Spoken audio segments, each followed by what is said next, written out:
So the first thing that people who are incredibly successful do is they do what they hate. They are fully prepared to do what they hate to get to where they want to be. And people who fail, they will give up their dream before they do what they hate to do. And people who are very successful, they never, ever, ever wait for motivation. They do it because when you do it, you become motivated. A great writer won't go, well, I'll just wait till I'm really motivated to start writing this book. No, they get up at 4 in the morning, they don't want to, and they start to write, and then of course they become motivated. So you wake up in the morning and you go, you're not going to go, yay, it's 5 a.m, I'm putting on my running shoes and going for a walk up Laurel Canyon.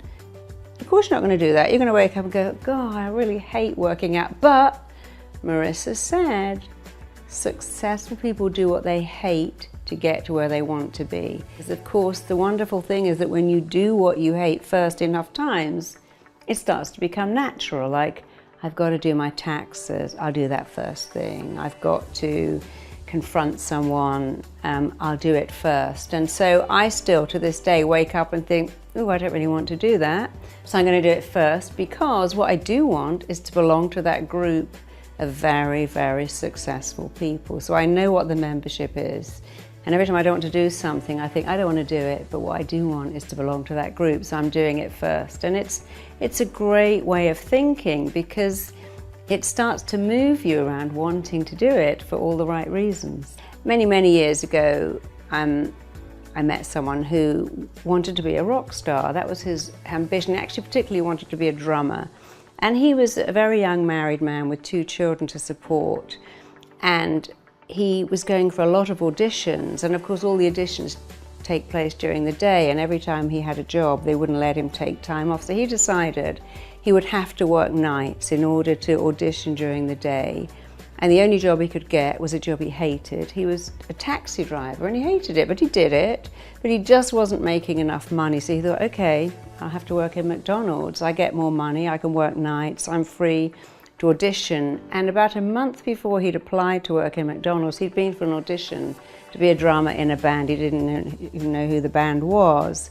And the day he was due to start working in McDonald's, which he absolutely hated even the thought of, he got a call to go, you know, that band you auditioned for is actually Simple Minds, and now you're the drummer in Simple Minds. So he never worked in McDonald's or drove a cab again for the rest of his life. But when he told people that story, they'd all go, oh, I would never work in McDonald's. Oh my God, I'd never degrade myself by driving a cab around London. And I'm like, don't you think you're missing the point? His ability to do what he hated is what made him a rock star, because he had to have his days free to rehearse and audition. But if he had your mindset, I'd never do that, he would never be a multi-millionaire rock star. It was because he was fully prepared to do what he hated, to swallow his pride, to keep his vision in mind. I want to be a rock star, I must be free for auditions.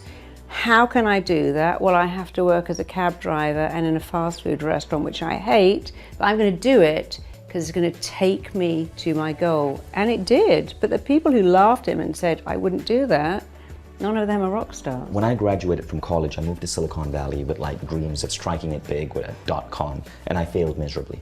The only job I could get in 2001 was a job selling technology to law firms. It was a dialing for dollars job in San Francisco. And I hated it. I was a computer engineer. I wasn't into sales. I hated picking up the phone, talking to lawyers, and them going, is this a telemarketer? You trying to sell me something? Click. And some of them would curse at me, like on the phone. I hated it. But my mentor, who was the sales advisor, gave me a really interesting thing. He said, look, I know the math. All you gotta do is get 4 lawyers to spend 30 minutes on the phone with you, and one of them will buy. And how do you get 4 lawyers to spend 30 minutes on the phone? Again, it's a math game. You got to call 25. Statistically, 4 out of 25 will give you that 30 minutes. So all you got to do to make 1 sale a day, which would be like hitting your target, would be to make 25 calls a week.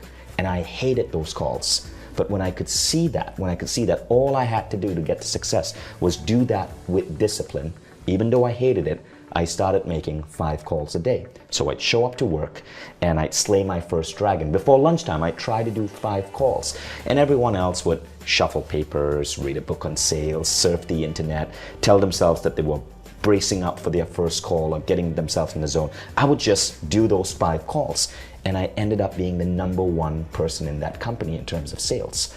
But it was that discipline of doing that horrible task that I hated. But again, like what we spoke about earlier, the more I started doing it, the more I started loving it, and soon I just loved those calls. Of course. Because I knew that each of those calls was going to get me one step closer towards the goal. People don't understand that you've got to make yourself do it. Our mindset is, I don't like that, so I'll go home. I tried lifting those barbells, really hurt. I'm leaving. I went for a run, my knees ached. I called someone and they went, no thanks, we don't want to write about you. I'm not going to do that again. Of course, no baby ever says, yeah, I tried that feeding stuff. I seem to get banana in my hair, so I just gave up. Even at school sports day now, where they don't want to reward the winner, that every child gets a medal for joining in the race, and it's not really life. You know, in life we do reward winners, and we've stopped teaching our children to be winners, and we just want them all to be competitors. And they understand that life isn't fair. They do understand that sometimes you have to work harder, and I think we've gone too far the other way of saying, if you don't love it, it doesn't feel right, don't do it. And I think that's a great shame.